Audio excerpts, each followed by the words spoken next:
आज का टॉपिक है चेस्ट एपी इरेक्ट यानी chest antero posterior erect view. मैंने आपको बताया था चेस्ट पीए व्यू बेसिक प्रोजेक्शन होता है, उसके अल्टरनेट प्रोजेक्शन के रूप में हम एंटीरो पोस्टीरियर व्यू करते हैं जिसमें सुपाइन और इरेक्ट दोनों होते हैं। तो उसमें हम इरेक्ट व्यू पढ़ रहे हैं। तो सबसे पहले एपी इरेक्ट व्यू हम क्यों करते हैं? देखो, अगर पीए प्रोजेक्शन के अंदर हमें कोई ओपिसिटी या कोई लीजन दिखता है, उसके करेक्ट एक्सप्लेनेशन के लिए हम एपी इरेक्ट व्यू हम करते हैं। इसके अलावा अगर पेशेंट की कंडीशन काइफोटिक हो, पेशेंट क्या हो काइफोटिक में क्या होता है, वर्टिब्रल कॉलम होता है वो सीधा नहीं होता, इसमें बेंड होता है, तो इस कंडीशन को हम बोलते हैं काइफोटिक। अगर एंटीरियरली बेंड हो तो काइफोटिक कहलाता है। तो पेशेंट अगर काइफोटिक है तो उस कंडीशन में भी हम क्या करते हैं,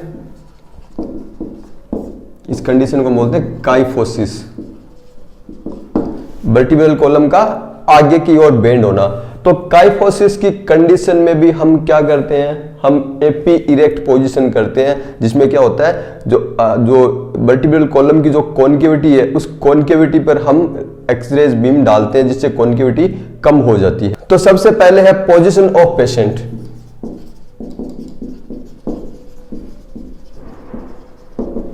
देखो, वर्टिकल इमेज रिसेप्टर या कैसेट के सामने पेशेंट को इस तरह से खड़ा करते हैं कि पेशेंट की बैक है वो कैसेट के अगेंस्ट रहे, कैसेट के सामने रहे।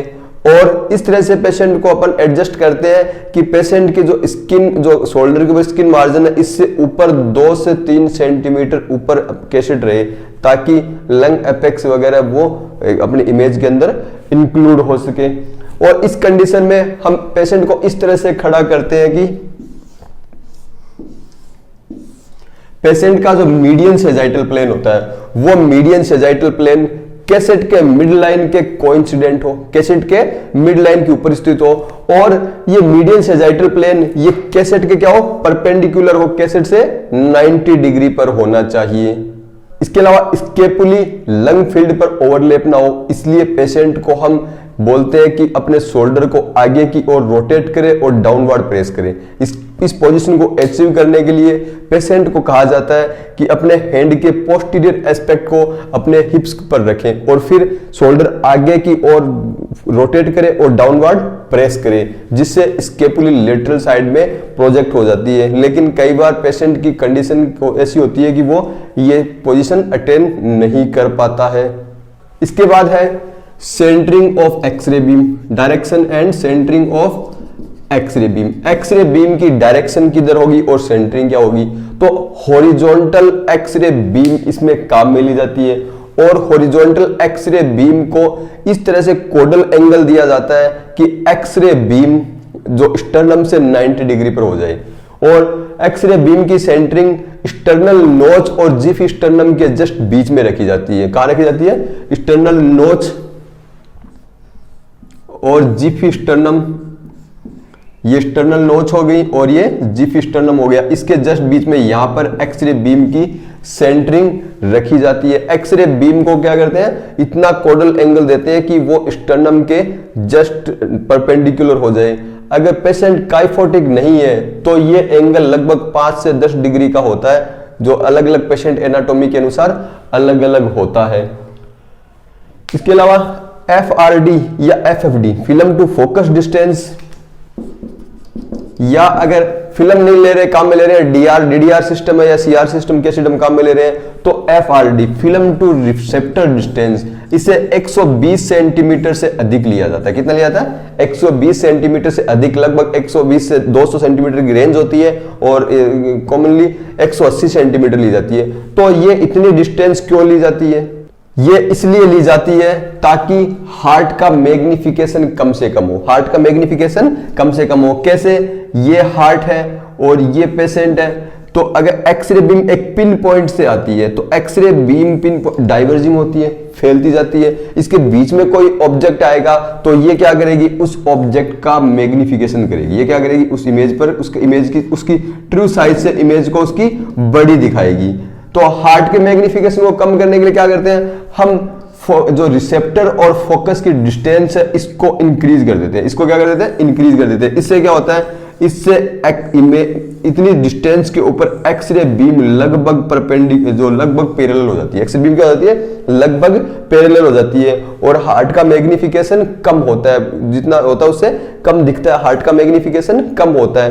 तो एक्सरे बीम है उसकी FRD 120 सेंटीमीटर से ज्यादा रखी जाती है, लगभग 120 से 200 की रेंज होती है, लगभग 180 सेंटीमीटर के आसपास रखते हैं। वो किस लिए रखी जाती है? ताकि इतनी डिस्टेंस के ऊपर एक्सरे बीम लगभग पैरेलल हो जाती है, जिससे वो हार्ट का मैग्निफिकेशन कम शो करती है, इसलिए FRD अधिक रखी जाती है। एंटीरियर पोस्टीरियर कंडीशन में हार्ट एंटीरियर, थोड़ा सा एंटीरियर होता है, इस कारण से फिर भी इसका मैग्निफिकेशन थोड़ा ज्यादा हमें दिखता है, इसलिए हमें CTR होता है कार्डियोथोरेसिक रेशियो, मैं इसको डिटेल से पढ़ाऊंगा आगे। CTR बढ़ा हुआ आता है जो कार्डियोमेगेली को मिमिक करता है, कार्डियोमेगेली को दर्शाता है, इसलिए हार्ट मैग्निफिकेशन, हार्ट साइज को जो चेस्ट एपी एक्सरे इसके द्वारा एक्सेस नहीं किया जाता है। तो ये चेस्ट एंटीरियर पोस्टीरियर जो व्यू है कंप्लीट है। नेक्स्ट व्यू है chest AP supine. Chest AP supine, AP supine लेटी व्यवस्था में एक्सरे ये किया जाता है। एंटीरियर पोस्टीरियर चेस्ट का व्यू, ये जब पेशेंट की कंडीशन इस तरह की होती है कि वो इरेक्ट पोजीशन के अंदर नहीं आ पाता है, तो चेस्ट एपी सुपाइन किया जाता है। तो कौन सा व्यू किया जाता है? चेस्ट एंटीरियर पोस्टीरियर सुपाइन किया जाता है। इसके लिए सेम वही पोजीशनिंग होती है जो एंटीरियर पोस्टीरियर के लिए होती है। पेशेंट को सीधा लेटाया जाता है, उसकी चेस्ट के नीचे एक इमेज रिसेप्टर या एक्सरे कैसेट लगाई जाती है। कैसेट का ऊपर वाला सिरा होता है वो स्किन से 2 से 3 सेंटीमीटर ऊपर रखा जाता है। पेशेंट का जो मीडियन सेजाइटल प्लेन है वो कैसेट के मिड लाइन के कोइंसिडेंट रखा जाता है और इमेज रिसेप्टर से MSP 90 डिग्री पर होता है। इसके अलावा सेंटरिंग ऑफ एक्सरे बीम, इसमें एक्सरे बीम को इतना कोडल एंगल दिया जाता है कि वो स्टर्नम के परपेंडिकुलर हो जाए, स्टर्नम के 90 डिग्री पर हो जाए। और एक्सरे बीम की सेंटरिंग स्टर्नल नोच और जिफी स्टर्नम के जस्ट बीच में रखी जाती है। स्टर्नल नोच की सेंटरिंग कहां रखी जाती है? जिफी स्टर्नम के, स्टर्नल नोच और जिफी स्टर्नम के जस्ट बीच में सेंटरिंग की जाती है एक्सरे बीम की।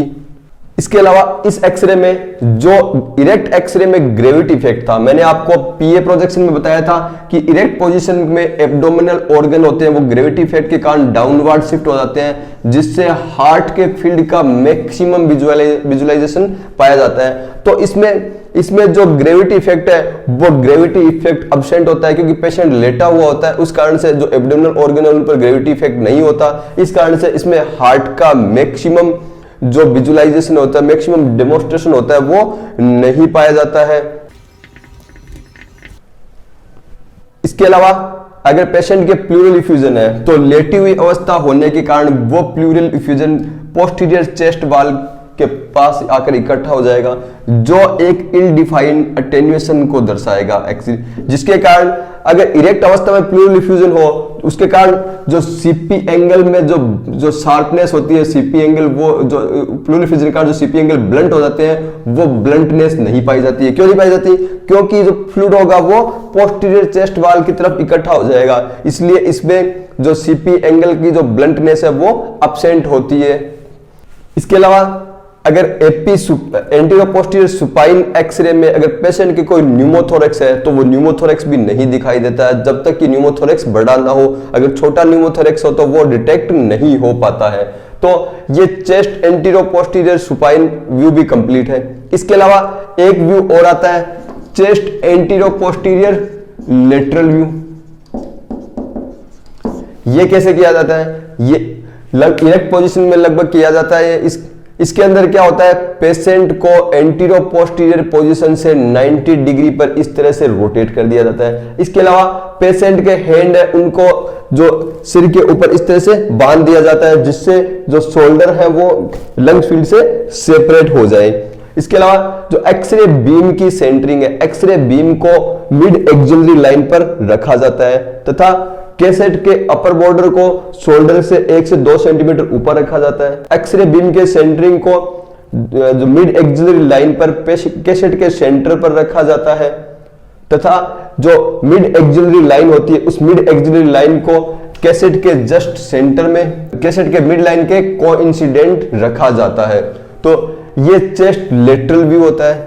चेस्ट लेटरल व्यू क्यों किया जाता है? कई बार एंटीरियर मीडिया स्टाइनल मास होता है जो पीए प्रोजेक्शन में दिखाई देता है, उसकी लोकेशन को डिसाइड करने के लिए, डिटेक्ट करने के लिए हम चेस्ट लेटरल प्रोजेक्शन करते हैं।